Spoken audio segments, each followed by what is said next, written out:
বাংলা ভাষার প্রাচীনতম সাহিত্য নিদর্শন কোনটি?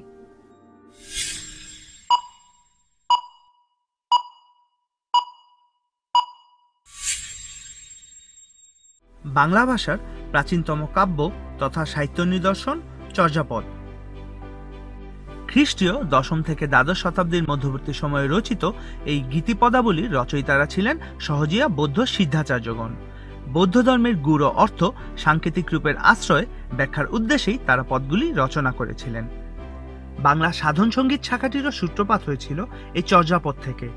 আবিষ্কৃত পুঁথিটিতে 50টি চর্যায় মোট 24 জন সিদ্ধাচার্যের নাম পাওয়া যায়।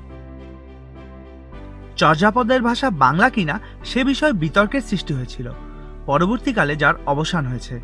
এটি সৃজ্যমান বাংলা ভাষার একটি গুরুত্বপূর্ণ নিদর্শন। চর্যাপদের রচয়িতা বৌদ্ধ সিদ্ধাচার্যগণ সংস্কৃতে পারদর্শী হলেও তারা তৎকালীন অপরিণত বাংলাতেই পদগুলো রচনা করেছিলেন। চর্যাপদের ভাষা বাংলা ভাষার এখন পর্যন্ত আবিষ্কৃত আদিতম রূপ। চর্যার রচনা সময়কাল নিয়েও ইতিহাস গবেষকদের মধ্যে মতবিরোধ আছে।